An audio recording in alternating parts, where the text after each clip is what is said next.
정유정 소설을 읽는 사람들이 있다고 해서 한번 읽어봤습니다. 새로 나온 영원한 천국입니다. 524쪽입니다. 장편 소설입니다. 소설에 롤라 극장과 삼회원이 나옵니다. 롤라 극장은 AI 가상 공간에서 영원히 사는 천국입니다. 프로그래머된 데이터 인생 유심 칩을 가지고 내가 원하는 삶을 무한 재생시킬 수 있습니다. 무엇이든지 가능합니다. 무엇이든 할 수 있고 누구든 될 수 있습니다. 만일 살다가 재미없으면 다른 사람의 인생으로 또다시 바꿔치기 해서 재현시키면 됩니다. 이렇게 무한 반복하고 회전하면서 내가 원하는 대로 영원히 살 수 있는 곳입니다. 삼회원은 노숙자 쉼터입니다. 삼회원 사람이 롤라 극장에 들어갈 수 있는 티켓을 거머쥐었습니다. 그는 생각을 했어요. 롤라 극장에 와서 모든 욕망을 이루고 사는 천국을 기대했습니다. 그런데 내가 영원히 살면서 좋기만 하는 것이 행복인 줄 알았는데 지루하고 지겨워졌습니다. 그래서 롤라에 남지 않기로 결정했다는 이야기입니다. 내가 원하는 대로 욕망을 다 추구하면서 한 번 살고 가는 것이 인생이고 행복이다는 결론이에요. 여기에 윤리 죄의식은 없어요. 천국, 지옥도 필요 없어요. 영원히 사는 천국은 필요 없다고 말하는 것입니다. 이 정유정이라고 하는 사람은 천주교 신자입니다. 천주교 신자가 무신론자가 되는 것이 가능합니까? 현재 나는 천주교인이라고 합니다. 동시에 무신론자가 되는 게 그게 정상이에요? 천국은 내가 원하는 대로 영원히 사는 것이 아니고 하나님께서 원하시는 대로 하면서 영원히 사는 것이에요. 내가 하고 싶은 일을 하면서 영원히 사는 것이 아니고 하나님이 원하시는 삶을 영원히 사는 곳이 천국이에요. 살인에 가까운 죄인이 모이는 천국이 아니에요. 나는 그런 천국이라면 필요 없다? 그게 아니고 죄를 회개한 의인된 사람이 가는 곳이 천국이지 죄인들이 사는 곳이 천국이 아니에요. 이 사람은 순전히 자기가 착각하고 있습니다. 자기가 잘못 알고 있습니다. 멋대로 영원한 삶과 천국과 인생의 의미를 알지도 못하면서 마구 써 놓았습니다.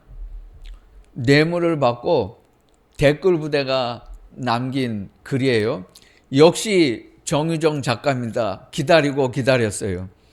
돈 안 받고 자기가 자원해서 댓글을 남긴 사람을 한번 제가 읽어봤더니 재미있어요. 어이가 없네. 이게 베스트셀러 소설이라고?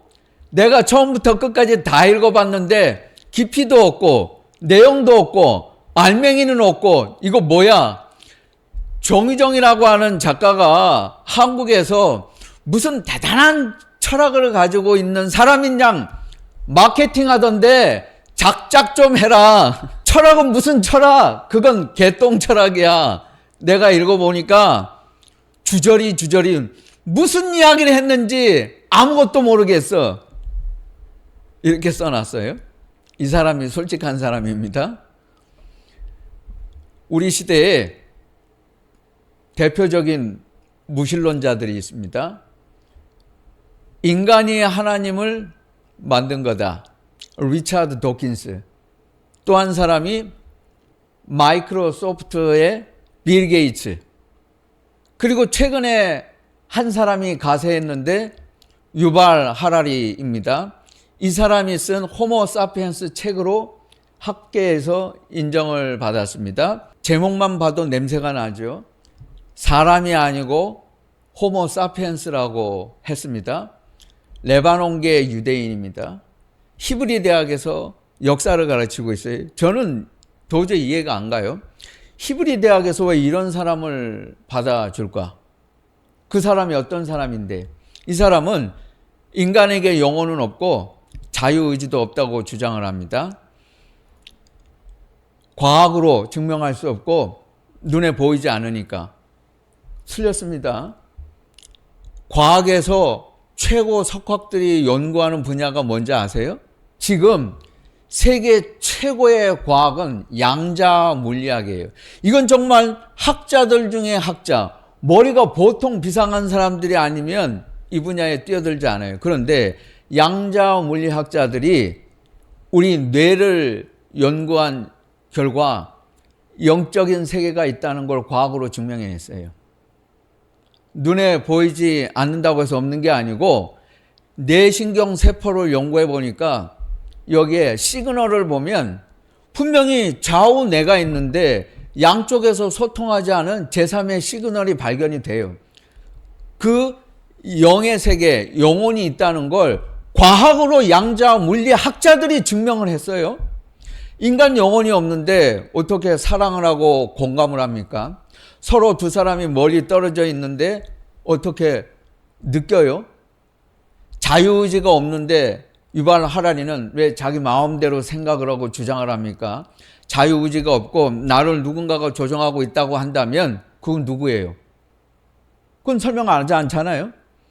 이 유발 하라리를 제가 왜 말씀드리냐 하면 정유정이라고 하는 사람, 이 정유정이라고 하는 사람이 가장 좋아하는 사람이 유발 하라리예요. 이 사람의 생각을 가지고 와서 쓴 책이 영원한 천국이에요. 유발 하라리 동성애자입니다. 진화론 생물학자예요. 유대인들은 성 건강에 대해서 민감하다고 우리가 다 알고 있습니다. 그런데 어떻게 유대 사회에서 이런 동성애자가 가능합니까? 이런 사람 어떻게 히브리 대학에서 받아줘요? 이건 말이 안 되는 이야기입니다. 이 사람을 가장 존경하고 자기가 좋아한다고 했습니다. 이런 사람이 쓴 책이에요. 자연법이 있어요. 약속을 지키지 않으면 사람들은 신뢰하지 않습니다. 왜냐하면 약속을 어기면 안 된다고 하는 신념이 우리에게 있기 때문이에요. 옳고 그름에 관한 생각이 분명히 있습니다. 만일 그게 없다고 한다면 약속을 지키지 않았다고 해서 왜 비난합니까? 비난할 이유가 없어요. 왜 사람들이 약속을 지키지 않았다 이 말을 하는가? 지켜야 된다는 생각과 철학이 있기 때문입니다. 자연법이 있지만 이것은 다 지키지 않고 삽니다. 보세요. 남이 약속을 깨면 싫어를 하잖아요. 그런데 자기는 마음대로 약속을 지키지 않습니다. 변명이 많아요. 바빠서, 정신없이 살아서, 잊어버렸어. 왜 이런 말을 하죠? 지켜야 된다는 자연법이 있는데 내가 지키지 못했기 때문에 핑계로 둘러대는 겁니다. 떳떳하지 않으니까. 그러니까 고의로 약속을 지키지 않을지라도 인간은 알아요. 이렇게 하면 안 된다는 걸. 그래서 여러 가지 핑계거리를 둘러대는 것입니다. 과학이라고 하는 것은 이런 것입니다. 네바다에 엄청 거대한 실험실을 만들어 놓았어요. 탄소가 나쁘다고 말이 많으니까 탄소를 없애버렸어요. 나무가 다 죽어버렸어요. 그 다음엔 사람들이 생각하는 것보다 더 훨씬 많은 탄소를 공급해 보았습니다. 그랬더니 식물이 무럭무럭 자라. 자동차를 쓰지 않았어요. 그런데 온도가 더 올라갔어. 사람들 맘대로라면 자동차를 쓰지 않으면 온도가 낮아져야 되는데 자동차 운전 안 하는데도 온도는 더 올라가. 과학자들이 알았어요. 아, 이거 탄소 때문에 지구가 뜨거워진 게 아니구나. 이게 과학이라는 거예요. 왜? 객관적인 데이터를 가지고 증명해냈잖아. 실험을 가지고. 빅뱅 이론이 있어요. 지구는 폭발해서 생겼다. 그거 좋아요. 그런데 실험실에서 빅뱅 이론대로 기계를 만들어 놓고 실험을 해서 지구를 만들어 놔야 과학이에요. 말로만 하는 거 그건 과학 아니에요. 증명을 해야 돼. 세상의 모든 나무 열매는, 과일은, 사과와 오렌지는 땅으로 떨어져요. 위로 올라가지 않아요. 왜? 중력이 있으니까. 과학으로 증명이 되잖아요. 이게 과학이에요. 망원경으로 밤하늘을 쳐다보면 별자리가 있고 별이 반짝반짝거립니다. 2024년 9월 30일에 내가 봤어요. 이게 과학이에요. 이걸 말하지 않으면, 못하면 그건 과학 아닙니다. 그러나 과학도 우리는 다 지키지 못해요. 최고의 과학 기술을 가지고 삼성이, LG가 스마트폰을 만들었어요? AI 기계를 만들었습니다? 그럼 뭐합니까? 그게 과학이에요? 그렇게 과학 좋아하는 사람들이 새해가 되면 돼지머리 내고 고사지네요? 그게 무슨 과학이에요? 그러니까 과학을 말하면서도 비과학적으로 사는 인간들이 얼마나 많은지 몰라요. 과학도 다 지키지 못해요. 자연법과 과학을 다 지키지 못하는 사람이 자기들도 지키지 못하면서 하나님을 증명한다는 건 모순이고 이율배반적입니다. 그래서 하나님은 그것들로 증명할 수 없어요. 그림은 있는데 그림을 그린 화가는 없다고 하면 안 통하죠. 우주가 있고 인간이 있어요. 우리에게 누가 가르쳐주지 않았지만 학교에서 배운 것도 아닙니다. 자연법이 있고 과학이 있어요. 과학의 연구 대상 우주가 있고 나라고 하는 인간이 있어요. 이거 어떻게 해서 시작이 된 거예요? 자연법을 누가 주었어요? 우주의 배후에 누가 있어요? 그것은 과학이 할 수 있는 질문이 아니고 과학이 해답을 우리에게 주지도 못합니다. 그래서 과학은 한 수 아래에, 자연과학은 신학, 성경 아래에 있어요. 그 단계 위에 있는 것이 신학이고 하나님의 말씀입니다. 그런 거로 하나님은 계세요. 여러분, 이거 아세요?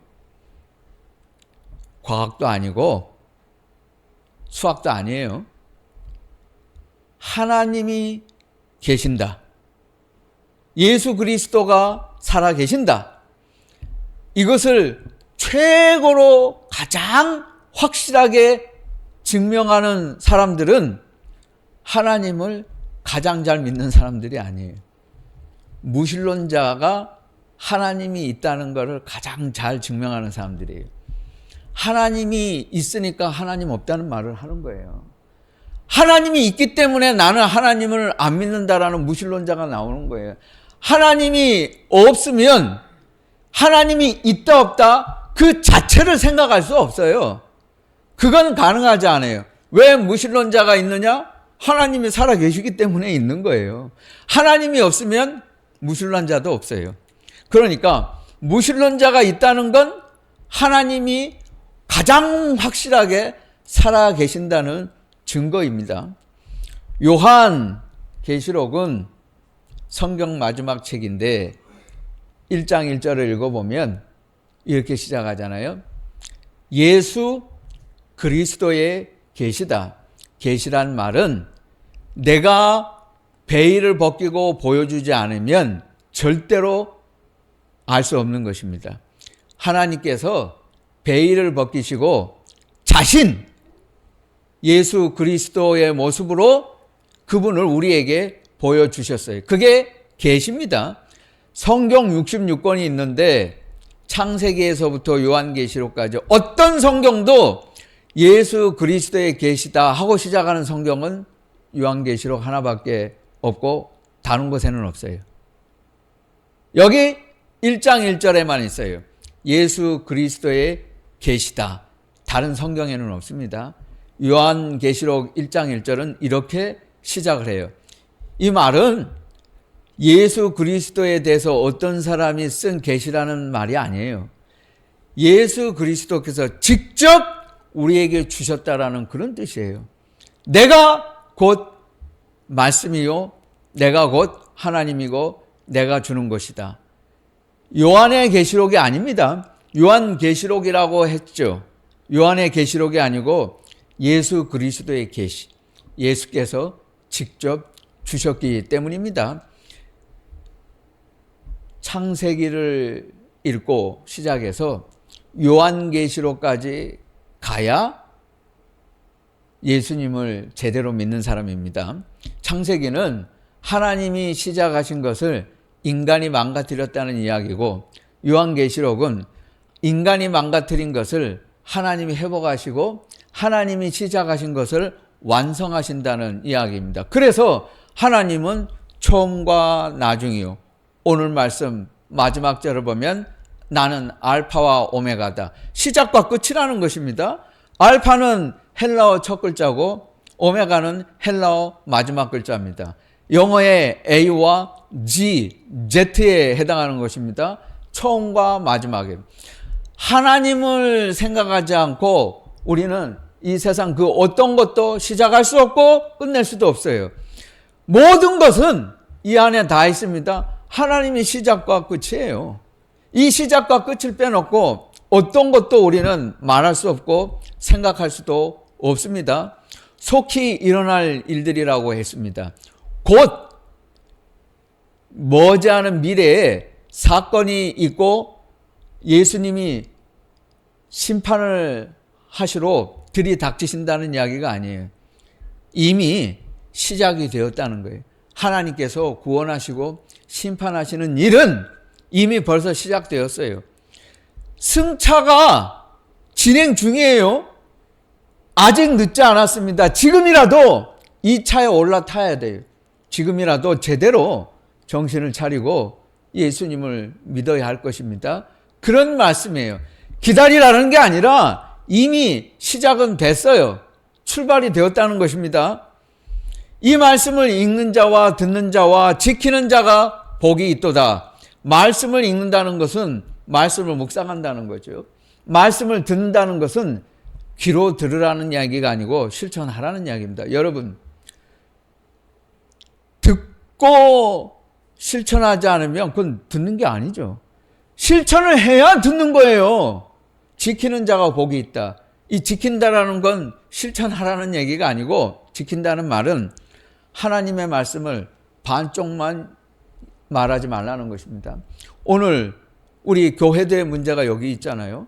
성경을 반만 말하잖아요. 나머지 반은 말하지 않잖아요.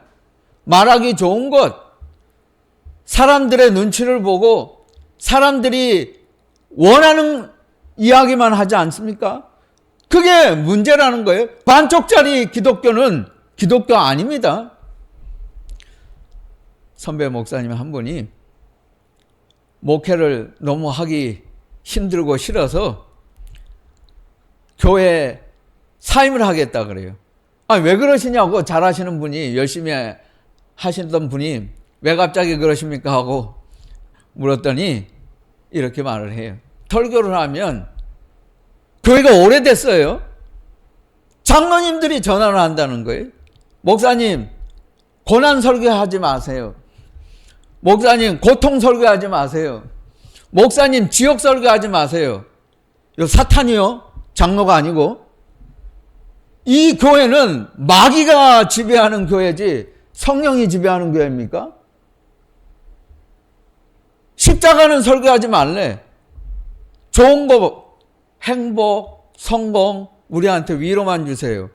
성경은 좋은 것보다 말하자면 나쁜 얘기 더 많이 해요. 여러분, 이사야서로부터 말라기까지 구약 예언서 읽어보면 거기 사실 좋은 얘기 하나도 없어요. 다 심판받을 거다 경고하는 메시지 수두룩합니다. 전부 다 하나님을 제대로 믿지 않으면 너희는 다 심판받을 거다. 그런 이야기입니다. 그런 이야기밖에 없어요. 사실 알고 보면. 그리고 결론에 가서 그러나 하나님께서 회복시켜 주실 것이다 라는 메시지가 있을 뿐이에요. 예수님의 말씀도 가만히 들어보세요. 사실 복음서에 있는 내용도 사도 바울의 메시지도 결론은 그거 아니에요. 똑바로 믿으라는 거 아닙니까? 너희들 중에 나는 구원받았다 자신하지 말라는 것도 아니에요. 결국에 성경에 보면 좋은 이야기보다는 심판의 말씀이 훨씬 더 많아요. 그런데 우리는 반쪽만 얘기해요. 사람들이 듣기 원하는 이야기, 듣기 좋은 이야기, 이런 복음은 그 반쪽짜리 복음 아니고 복음도 아니죠. 우리는 성경 전부를 말해야 돼요. 성경을 가리면 안 돼요. 1장 1절부터 마지막 장 마지막 절까지 하나님의 말씀을 모두 다 사람들이 듣기 좋든 말든 그건 우리가 상관할 바 아니에요. 우리는 성경을 그대로 다 내놓아야 합니다. 아시아에 있는 7교회라고 했습니다. 여기 말하는 아시아란 아시아를 말하는 게 아니고 로마의 속주였던 지금의 터키를 소아시아라고 했습니다. 거기를 말하는 것입니다. 그 소아시아에 7교회가 있었습니다. 그 7교회를 말하는 것입니다. 아시아의 7교회, 에베소, 서모나, 버가모, 두아디라, 사데, 빌라델비아, 라오디게아 교회입니다. 7이라고 하는 숫자는 완전수를 말하잖아요. 성경에서 완전한 것을 상징할 때 7을 말합니다. 7영, 7교회, 이 말은 하나님께서 말씀을 7교회에만 들으라고 주신 것이 아니라 모든 교회, 우리들에게도 주신 말씀이라고 하는 뜻입니다. 교회라고 하는 말은 누구도 창조하지 않았습니다. 예수님께서 우리에게 직접 만들어서 주신 단어예요. 마태복음 16장 18절에 예수님이 처음 말씀하셨어요. 그래서 우리는 교회를 알게 된 것입니다. 이 교회, 내 교회를 반석 위에 세우겠다. 베드로에게 말씀하실 때 예수님의 음성으로 첫 번째 교회라는 말을 우리에게 가르쳐 주셨어요. 헬라어로 에클레시아. 이 말은 원래 두 단어가 합해진 것입니다. 에크라고 하는 말은 영어의 아웃에 해당하는 전치사예요. 밖으로. 두 번째 단어는 칼레오라고 하는 헬라어인데 이거는 영어로 말하면 콜, 사람을 불러낸다는 뜻입니다. 칼레오. 그래서 에크라고 하는 전치사와 불러낸다는 칼레오라고 하는 헬라어 두 단어를 합치면 에칼레오가 되고 이 에칼레오가 에클레시아 이렇게 된 것입니다. 에클레시아, 교회라고 하는 뜻이에요. 헬라어로. 그 뜻은 밖으로 불러낸 사람들입니다. 예수님께서 밖으로 불러내셨어요. 유대 종교로부터, 바리새인들의 종교로부터, 율법 종교로부터 예수님께서 제자들을 불러내신 게 교회입니다. 중세시대 때 카톨릭 교황 교권으로부터 제도적인 교회, 건물 교회로부터 예수님께서 불러내신 것이 교회입니다. 오늘 우리에게 사명이 있어요. 오늘 반쪽짜리 복음만 말하는 그런 타락한 교회에서 우리는 사람들을 불러내야 됩니다. 종교를 통합하려고 하는 발칙한 교회들로부터 우리는 사람들을 불러내야 돼요. 이 세상에서 복음을 왜곡하는 교회들로부터 우리는 올바른 교회를 불러내야 합니다. 그것이 하나님께서 오늘 우리에게 주신 사명입니다. 그래서 교회 공동체예요. 올바르지 못한 것, 모든 잘못된 것, 성경을 왜곡하고 복음이 아닌 것을 복음이라고 하는 모든 가짜들로부터 진짜를 불러내는 것, 그게 우리가 할 일이고 예수님께서 바로 그런 사람들을 가리켜서 너희는 나의 제자다라고 하셨습니다. 그것이 에클레시아 교회라고 하는 것입니다. 구름을 타고 오시리라. 이 말씀은 예수님이 구름 타고 정말 내려오신다는 뜻이 아니고 모든 사람이 예수님이 세상 끝에 오실 때에는 공개적으로 알게 될 것이라는 뜻이에요. 모든 사람이 다 알아요. 그때는 비밀로 오시지 않아요. 순전한 기독교를 쓴 C.S. 루이스가 재미난 이야기를 하고 있습니다. 이 세상은 지금 적군이 와서 점령하고 있는 세상이다라고 했어요. 마귀가 와서 세상을 점령하고 있다. 점령군이 있다. 예수님이 변장을 하고 조용히 침투해서 지금 세상을 탈환하고 계신다. 이게 C.S. 루이스가 하는 이야기입니다. 예수님이 십자가를 지신 것, 이게 예수님이 조용히 변장하고 하나님이 오신 사건이라고 했습니다.